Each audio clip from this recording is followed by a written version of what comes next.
நெய்வேதியம் YouTube channel நண்பர்கள் அனைவருக்கும் என்னுடைய பணிவான வணக்கம்.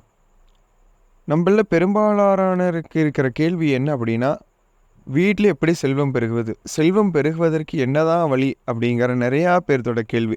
ஸோ அதற்கான விளக்கத்தை தான் நம்ம இந்த பதிவில் பார்க்க போகிறோம். முதல்ல செல்வத்துக்கு அதிபதி யாருன்னா மகாலட்சுமி.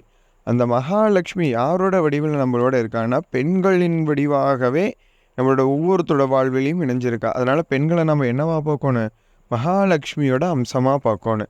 சரிங்களா? இப்போ பெண்களுக்கே உரியதாக விளங்கக்கூடிய இடம் வீட்டில் அப்படின்னா அது என்னென்னா சமையலறை தான்.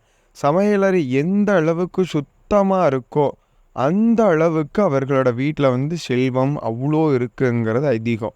நம்மளோட வீட்டில் முக்கியமாக சமையலறைக்கு முக்கிய பொறுப்பாளர் யார்?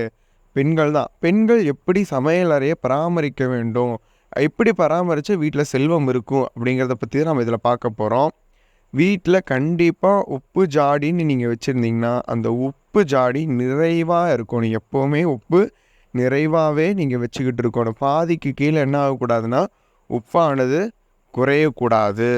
அதுக்கப்புறம் என்னென்னா, மங்கள பொருளாக விளங்கக்கூடிய மஞ்சள் எப்பொழுதுமே சமையலறையில் நிறைவாக இருந்துக்கிட்டே இருக்கணும்.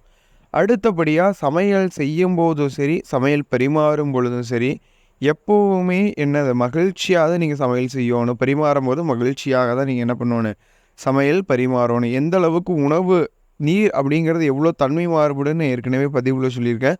அதே மாதிரி தான் உணவும். சரிங்களா? அதற்கு அடுத்தாப்பில் சாப்பிடும்போது நாம் செய்கிற தவறுகள் மூலமாக இப்படியெல்லாம் நமக்கு செல்வம் போயிட்டுருக்கு அப்படின்னா, நம்ம எல்லாம் என்ன பண்ணுறோம், சாப்பிட்டு அப்படியே தட்டிலேயே கை கழுவிடுறோம். அது தப்பு. லக்ஷ்மி நம்மளோட வாழ்க்கையில் 2 விஷயங்களும் ரொம்ப முக்கியமானதாக இருக்குது. சரிங்களா? நம்ம 8 வகையான லக்ஷ்மி பார்க்குறோம். சரிங்களா? தானியலக்ஷ்மி, தனலக்ஷ்மி, வீரலட்சுமி, விஜயலட்சுமி, இப்படி 8 லக்ஷ்மி இருக்காங்க. அதில் ரொம்ப முக்கியமானவங்க அப்படின்னா 2 பேர் இருக்காங்க. யார் அப்படின்னா அன்னலக்ஷ்மியும் நம்மளோட கஜலக்ஷ்மியும். சரிங்களா? அதில் அன்னலக்ஷ்மி ரொம்ப அதாவது தானியலக்ஷ்மி அப்படின்னு சொல்லுவோம். உணவுக்கு அதிபதி அவங்க தான். அந்த உணவு நமக்கு எதில் கொடுக்குறாங்க, தட்டில் கொடுத்தா அந்த தட்டில் என்ன அப்போ வரைக்கும் மகாலட்சுமி வாசம் வேறு. அந்த தட்டில் நம்ம கை கழுவலாமா? இதனால் என்னாகும், நமக்கு அன்னமானது குறையும். சரிங்களா? அதனால எக்காரணம் கொண்டு சாப்பிட்ட தட்டை என்ன பண்ணக்கூடாது, அதுலேயே கையை கழுவக்கூடாது. இன்னொரு விஷயம் என்னென்னா, ஜிங்கில் அதாவது நீங்கள் பாத்திரம் கழுவுற இடத்துல பாத்திரத்தை போட்டு வச்சுட்டு அதனால் ஊறட்டும் அப்படின்ட்டு பாத்திரங்களை கழுவக்கூடாது. மற்ற ஊற வேண்டிய பாத்திரங்கள் இருந்தாலும் சரி, அதை விட்டுட்டு மீதி இருக்கிற பாத்திரங்களும் உடனுக்குடன் கழுவி வைக்கணும். சமையலறை எந்த அளவுக்கு சுத்தமாக இருக்கோ அந்தளவுக்கு மகாலட்சுமி அவங்க வீட்டில் வாசம் செய்வா அப்படிங்கிறது அதிகம்.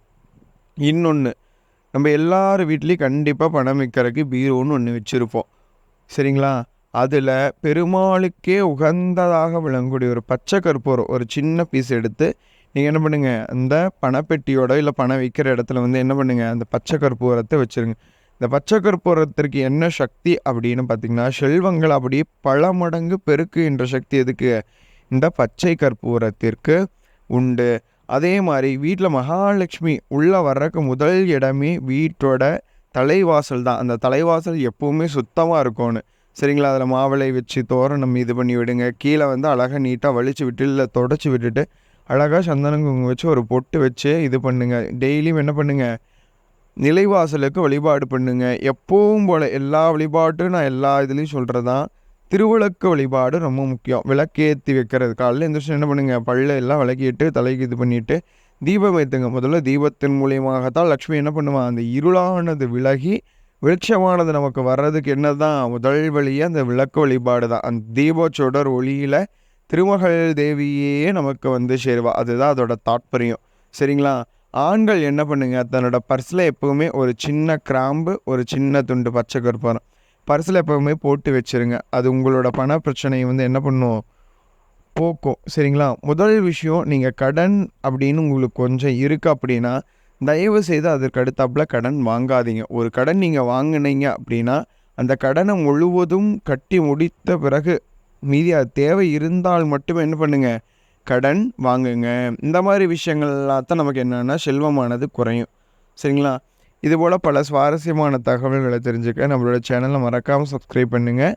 அப்படியே பக்கத்தில் இருக்கிற பெல் ஐக்கானை கிளிக் பண்ணிக்கோங்க. அப்போ தான் நான் போகிற ஒவ்வொரு வீடியோவும் உங்களுக்கு அப்லோட் ஆகும். நன்றி, வணக்கம்.